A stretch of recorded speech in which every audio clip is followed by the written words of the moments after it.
Welcome to the World War I History Podcast, produced by the MacArthur Memorial. We invite you to follow us on Twitter at MacArthur1880 or find the General Douglas MacArthur Memorial on Facebook. This podcast was sponsored by the Ernst and Gertrude Tico Charitable Foundation.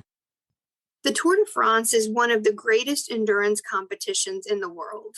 An annual multi-stage men's bicycle race, the Tour takes riders through France and occasionally through neighboring countries. The competition began in 1903, and 2022 will see the 109th edition of the race. Only World War I and World War II have interrupted the competition. In the case of World War I, the Tour returned roughly 7 months after the war ended. This 1919 tour took place at a very interesting moment, as people in France grappled with the emotional, psychological, logistical, and political end of the war. To explore the 1919 Tour de France and this particular moment in the aftermath of World War I, we are joined by Adin Dobkin, author of Sprinting Through No Man's Land, Endurance, Tragedy, and Rebirth in the 1919 Tour de France. Well, welcome. Thanks so much for having me. So I really enjoyed reading this book, and I was just wondering if you could start us off with an overview of the origins of the Tour de France and maybe a little bit about some of the early editions of the race. Sure. So the Tour was the byproduct, essentially, of a new upstart sports daily, L'Auto, that was founded in the wake of the Dreyfus Affair at the end of the 1800s in France. And throughout cycling's history as a sport, there were always, of course, sponsors of most frequently single-day races. Newspapers sometimes, or companies that were closely associated with cycling, either tire manufacturers or things like that. And this young upstart sports daily, L'Auto, and its editor-in-chief, Henri Desgrange, had a problem. Desgrange wasn't by nature a sports journalist. He was a public affairs professional, didn't have much in the way of editorial experience. He had gotten his job essentially by being a PR person for some of the sports advertisers that had been associated with other sports dailies, but who were not fond of the way in which those editors engaged in the Dreyfus Affair. And so they started this new sports daily. And due to a combination of a lack of expertise on Desgrange's part, as well as a more or less saturated market, the sports daily L'Auto was floundering. And what Desgrange was about to be out of a job, the Sports Daily would shutter without some sort of spurt in their workings. And so one of the journalists for Desgrange proposed not just a single day race like anyone could have, but rather a multi-stage race, one that would journey around the country over the years that will shift, but a Tour de France was kind of, at least by the popular account, kind of something that was immediately picked up on by Desgrange, even though he was not the one who kind of first came up with the idea of the race. And so in the first years, which started in 1903, as you mentioned, and up through 1909 or so, the Tour was still kind of finding itself. Desgrange was still finding the place of the Tour and really what riders would and could accommodate this, since this was such a new thing for them. Tour riders didn't really exist, or long distance road riders didn't really exist. They were much more associated with track racing, which still exists today, or single day races, which are, between 300 and 500 kilometers. But, once that 300 or 500 kilometers is done, they're done. So this required a different sort of cyclist, and Desgrange wasn't really sure what cyclists were really willing to take part in. So there was this kind of dual ambition and constraint at the beginning of the race, where there was this kind of philosophical ambition to have this Tour de France in kind of the lowercase sense of the word, while still figuring out what riders could do, what they were willing to do, as well as accommodating the numerous problems that were encountered by this multi-stage race that kind of had riders ride every other day, day after day. Cheating was rampant. People quit, people were injured, fans that were kind of closely engaged with the race due to being on the sides of the roads, pushed their rivals off the roads. There were riots and things like that. So it was this combination of massive ambition with figuring out rather a way to see that vision and ambition consummated in this race that had never been done before. Now, the 12th edition of the tour begins June 28th, 1914, the day that Archduke Franz Ferdinand is assassinated in Sarajevo. The tour continues, and it eventually ends July 26, 1914. But by early August, France is at war, and Belgium has already been invaded. So what happens to the tour then? And what happens to many of the athletes that had been a major part of it? Sure. So the 1914 race is really more or less an average race apart from the circumstances outside of the tour organizers and tour riders' control. It is known as a particularly difficult year due to heat, but in terms of the route itself and the number of riders who rode in it and et cetera, it was a more or less average race. About around 1911 is when this kind of second phase of the Tour de France begins, where it much more closely hews to the border of France. It has built up a base of popular support among riders. So I think, I don't have the exact number who finished, but I think there were a little under 200 who started that 1914 race and who carried out through 1 week after Germany declares war on France. So everything changes. So how would you describe France by war's end in 1918? Because obviously there is no tour in 1915, 16, 17, 18. 18, the war ends.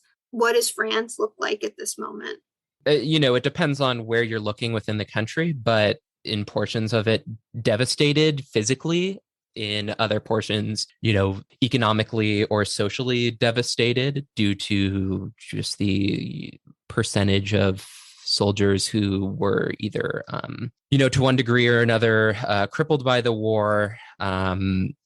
Paris also becomes or is during the war and remains, this international hub due to the soldiers from allied countries who are either winding up there or are passing through. These were kind of some of the dynamics that I tried to bring about in the beginning of the book, this moment of seeing both kind of the potential that existed at that moment at the end of the war, but also the massive amount of work that was still to be done, which tour organizer Henri de Grange obviously had a very particular way of thinking about how to kind of bring about some of that possibility and possibility for rebuilding and possibility for things to, in his case, more often than not remain the same as opposed to building new structures. But everyone, depending on where they were in the country, depending on their priors, what social groups they came from, had wildly different ways of seeing the potential way forward through all of that devastation and all of that rebuilding that would have to occur. It was just a question of what that rebuilding would look like and how much of it would exist and whatnot. The tour resumes in June of 1919.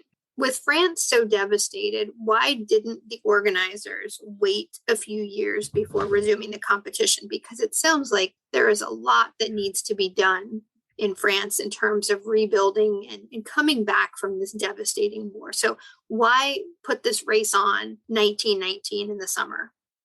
The simple answer there is the same reason that the tour began in the first place, which was economics. There were paper quotas during the war. There was obviously a slight lack of material for Lotto to engage with, a certain sort of inessential nature in having a sports daily during a war. Of course, this was also a time in which de Grange shifted from his original mandate to not talk about politics to vociferously talk about politics during the war. But once the war was gone, there was still lessened subscriptions. The tour itself was a massive subscription boost for the newspaper. We're talking, hundreds of thousands of copies sold while the race was going on. The numbers vary in terms of exactly what that rate of increase was. It was, I would say a safe number is about double what the normal sales would be, in addition to the associated benefits to the newspaper that came about during that time through advertising and whatnot. So there was an essential element of it that was simple profit for Desgrange and Lotto, and a necessity that if they weren't going to do it, feeling that probably someone else would try and come up with some other option. This is something that you'll see after World War II as well. But Desgrange also had this very strict sense of how sports and athleticism and fitness was really important to the national makeup of France, in addition to the fact that the tour over subsequent years had gradually become something larger than a sporting event, but rather a cultural event for those who came to watch the race from the sides of the roads. There's always been this very intimate relationship between Tour de France fans, less so now than it used to be, when how most people would engage with it when it was still primarily a continental Europe event, and especially a French event, was, to walk to the sides of the roads and watch the Tour riders pass through their towns. You see this, for instance, in how many people would give their preferred riders a little bit of money to, sometimes they would just give it to their preferred cyclists. Other times they would give it to the first rider to pass through the town. But really this sense that the average French person was not only a viewer of the race, but also had a more intimate relationship in its continuance. And it's impossible to fully separate out that element of the race from its kind of economic element for Desgrange. I think all of it was bound up together for him, this sense of opportunity to make culture, to continue culture in France, this opportunity to show France as a powerful nation in the wake of this devastation. All of that was kind of bound up together for him, and undoubtedly kind of together contributed to his decision to not only see the race continue as soon as possible in an effort to kind of show that rebuilding, but also have the race continue in as ambitious a way as had ever been done before to that point. And I thought that was very, very interesting, because when I looked at a map in your book of the 1919 route of the tour, it didn't look to me like a lot of the different routes that we've seen maybe over the last several decades. Can you tell us about the 1919 route and how that helped define an idea of France? You mentioned nowadays the average tour route is kind of these discontinuous sections that form maybe a simulacrum of what the tour used to be, in that it hits the mountains, it hits, the eastern border, it hits the western coast, but it doesn't trace the border of the country, which there were in the first versions of the race from 1903 up through 1909. There was this kind of approximate hewing to the border, but not an absolute kind of riding along the border along the way. In 1910, the first Alpine sections come into play. And by 1911, you see the tour route really closely follow the entire border of the country, starting and ending in Paris still, but really tracing as much of the country as could exist, which had a practical effect of being a really difficult, strenuous adventure as much as it was a race. But it also helped solidify this sense of the tour as a cultural event as much as a sporting event. I unfortunately don't have the scholar's name off the top of my head, but there's kind of evidence that suggests the tour actually really helped the average French person at that time understand the shape of their country and the relationship between the town that they lived in with the other surrounding portions of their country in a way that, their limited education for the average person might not have done. A sense of the tour and the map that was included at the start of every race contribute to one's, geographic knowledge of the country. And a big portion of that is due to the fact that the race did trace the border of the country. And that's something that continues in 1919. An important part of the 1919 race in that Desgrange could tell people, this is the new shape of the country. This is kind of your country. This is the, after the Franco-Prussian War, this is the land that you lost and which is now within your borders again. I just thought that was really, really interesting, the map and how it made people kind of really realize the shape of France, the new borders after the war. Tell us about some of the cyclists that are participating in the 1919 tour. Sure. So as I mentioned, by 1919, the tour is kind of a known quantity for the cyclists who compete in the biggest continental Europe races. It is no longer this thing that a few daredevils might, try their hand at, but something that had a pretty large prize, less in the 1919 race, but a pretty large prize for cyclists, an opportunity to still really test oneself. As I mentioned, this is as much an adventure and endurance event as it is a sporting event or a trial of absolute athleticism over other practical qualities like mechanical knowledge. So the average tour rider was a little more diverse than someone who might have tried their hand at a track race. That person sometimes specialized in cyclocross, which is kind of an obstacle course form of cycling. There were road racers, there were track racers. The people who did well in the 1919 race and who did well in the Tour de France more generally is where I think you see the most difference. They are people who do really strive for endurance and do have a knowledge of their bikes as machines rather than just tools to get to the end of the day. Once you are on the Tour de France route back then, you are wholly responsible for your bike. You have one frame, you have, whatever tubes you can carry, and it's your responsibility to get to the end of the stage day after day.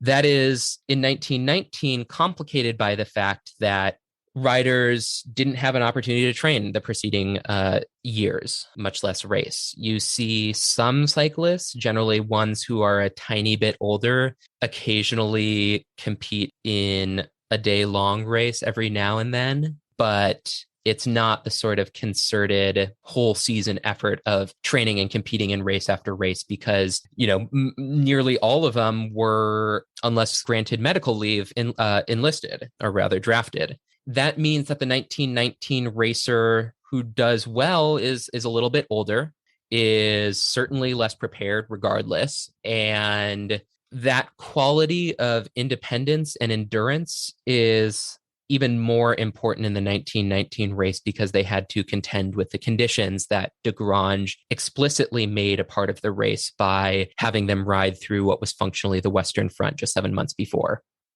So you've mentioned the race conditions. Can you tell us a little bit more about them and then maybe outline what a typical day is like for one of the cyclists? Sure. From the first day, the cyclists immediately confront the fact that this is not going to be the average Tour de France, which was in and of itself not the average race. They ride through Montdidier, the first stage after leaving Paris, which had been mostly destroyed in, I believe, the Battle of the Somme. They then ride along the western coast of the country, which more or less didn't suffer the same sort of damage that they would see towards the end of the race, but instead had POW camps, had hospitals. So immediately kind of the sites are different, which is always a big part of the Tour de France, is this opportunity to see, at least, especially for us, now that the race is a more international race and one that's televised, a part of watching the Tour de France is always just, seeing the landscape. So the landscape, from the first day is different. And even in those less damaged parts of the country, the road conditions still are not what they once were. It was unsurprisingly, not the French government's primary focus to kind of maintain some of those lesser used roads in the western part of the country. So you see flats are much more common than even a normal race, which was pretty common for them. And then, they kind of went their way around through the Pyrenees, along the kind of Mediterranean, and start to head up the eastern border of the country. And that's when, the conditions become even more dire for them, even more devastation on the roads and on the surrounding land. They ride to Strasbourg, to Metz, to Dunkirk, hitting some towns that had been, absolutely destroyed in the war itself, with the associated damage to the roads as well. Up to Dunkirk is a particularly difficult stretch due to the cobblestones that are relatively more common in that part of the country. And so it was an exceedingly difficult race. It was a race that, on top of all those qualities that I mentioned about endurance and mechanical knowledge that many cyclists wouldn't have had, period, there was also a simple matter of luck in some of these conditions, that your bike wouldn't break down simply by riding over the same terrain that everyone else was riding on, but which you might just get unlucky and hit the wrong way. So cyclists are confronting all these factors, and they're confronting them day after day. So the way that the race works at this kind of phase of its existence is every other day is a race stage, which makes every other day a rest. And there are 15 stages, starting and ending in Paris, as mentioned, winding around the border. And each stage is approximately 350 to 500 kilometers at its very most. The longest is really 482, which is the longest that a Tour de France stage has ever been. Those longest ones are at least relatively flat. Other times you have alpine sections, which modern Tour de France fans will be, well aware of. But the length of stages nowadays are between 150 to maybe 250 kilometers, I want to say. And this is, really at its lowest level, like 320 or so for some of those difficult alpine stretches. So oftentimes they start at 2 or 3 in the morning. The earliest they start is 10 p.m. the preceding night for that 482 kilometer stage. Ride throughout the day. The competitive cyclists oftentimes get in between 4 and 5 to the end, to the closing town. Those who do a little less well, because amateurs ride alongside professionals back then, will get in, 11, 1 a.m., depending on what sort of terrain they encountered, how much difficulty they had. We'll have a day to rest, oftentimes involving drinking or drugs, a lot of sleep, and then they'll do the same thing the next day. That starts on June 29th, ends on July 27th. So almost a full month of that. In the book, what stood out to me at times during the descriptions of the different stages was the idea of riders with the rubber tires wrapped around them, because you don't know how many you're going to get a wreck tire or something like that. And then other stories you told about some of these riders acting like blacksmiths, fixing the frames of a bike just to be able to continue the race. And it was just not only just the athletic side of it, but like you said earlier, you're your own mechanic, you're your own trainer, you're your own supply wagon. It was really, really interesting what these guys had to deal with.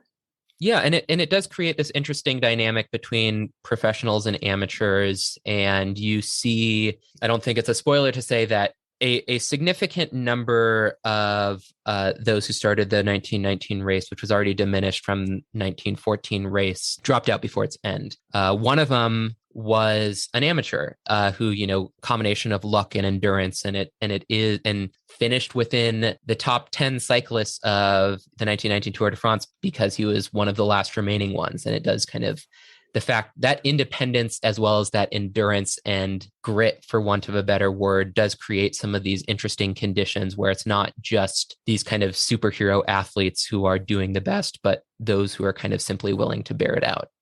About a third of the way through the 15 stages, the cyclists in 1919 tackled the brutal alpine stages. And before they get out of these stages, a yellow jersey is given to the race leader to distinguish him from the peloton.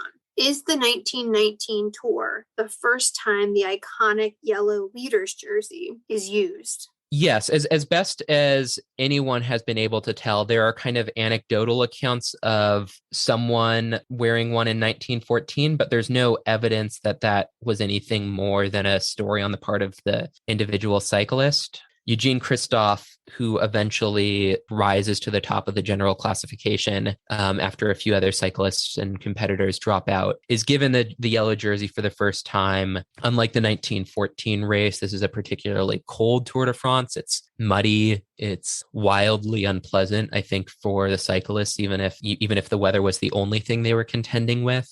And this is an opportunity Desgrange sees to kind of single out the leader of the general classification, who might be more difficult for the average person to spot among this kind of muddy pack.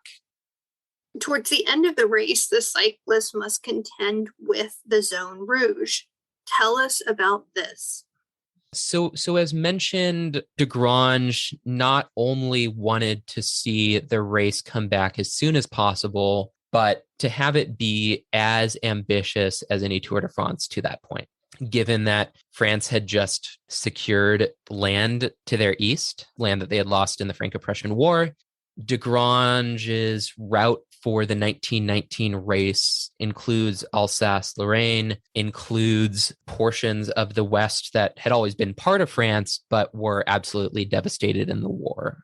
There were some portions of the route that simply couldn't exist as they once did. More often than not, the only accommodation that Desgrange gives for these kind of stretches of the country that can't be part of the race is to not have the riders stop there, but oftentimes he still has them ride through the towns. You see this, I think, with Belfort. So that means that from Strasbourg up to Dunkirk and then back to Paris, the riders are contending with roads that are absolutely devastated. Sometimes are simply communications roads through towns that functionally don't exist. Oftentimes, simply won't exist for the remainder of time, as the French government kind of gave them up to the war as martyrs.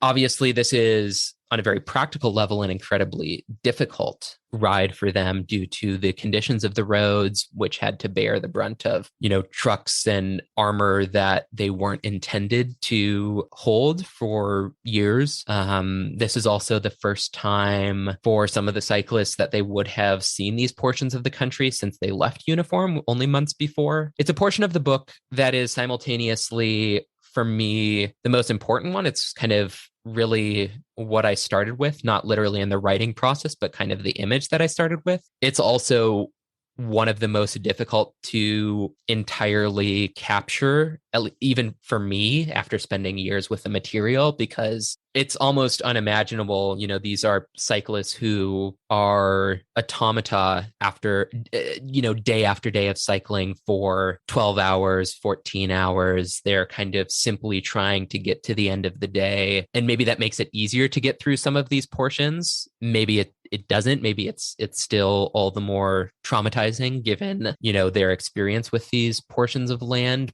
But nonetheless, Desgrange still has them ride through it, and, some of them get to the end and some don't.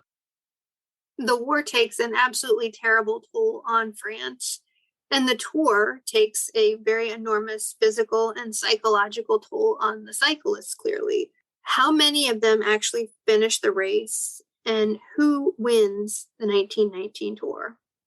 So 67 cyclists start the 1919 race. 11 of them finish it, one of whom is disqualified on rules grounds. Desgrange, on top of everything else, was also a stickler for rules and had a very strict sense of what the rules did and didn't look like. Despite shortages on the part of on food and tires, there's a penalty that takes place after the first stage when someone lent some of their water to a fellow Belgian cyclist who had run out. So, which just goes to show you kind of how seriously he took the rules. So at the end, one person is disqualified, I believe, due to riding in the back of a car for a section of the stage, but I would have to double check that.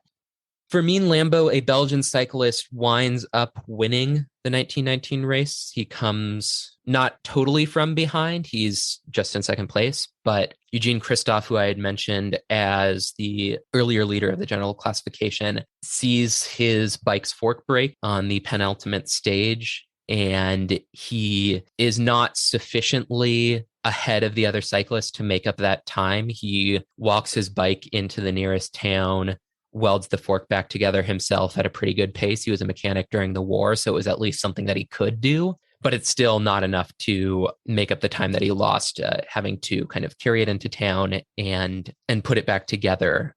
So this Belgian, Fermin Lambeau, who had kind of been consistent and never really kind of led the attention of certainly Desgrange, but also a number of viewers, wound up beating him. What are your final thoughts on the significance of the 1919 Tour de France? It's a difficult question. I don't know. The 1919 race as a sporting event isn't frequently brought up in Tour history. It's a slow race.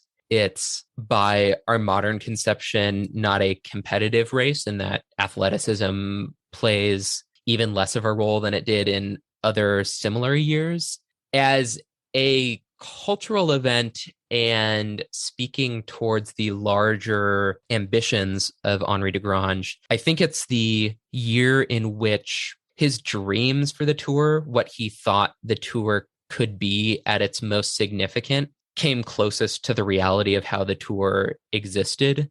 The stakes were there in a way that they weren't in other years, and instead it was a simple function of de Grange kind of building up this race through his own rhetoric more than anything else. Roland Barthes talks about the Tour de France as this epic, as this myth. And a large part of that was simply due to the role of having a dictatorial manager of the race who had the power to say what he wanted the race to be, say what the route would be, and then kind of advertise it to the people.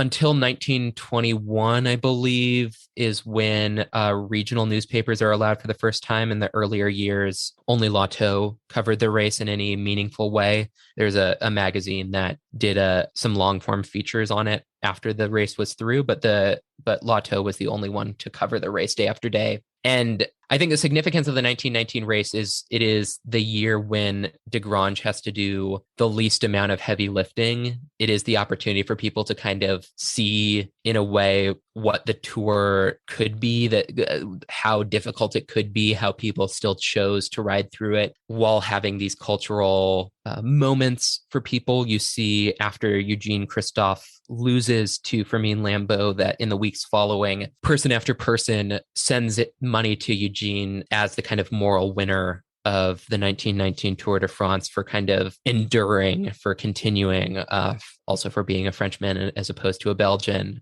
And it's impossible to separate the fact that de Grange still was boosting it along the way in this time.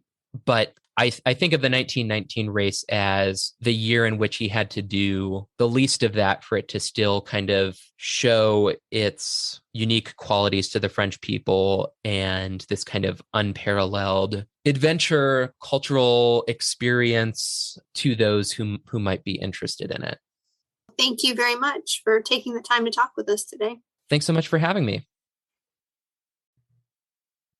Thank you for listening. If you have questions, suggestions, or comments, we want to hear from you. You can find us on Twitter at MacArthur1880, on Facebook as the General Douglas MacArthur Memorial, or you can email macarthurmemorial@norfolk.gov.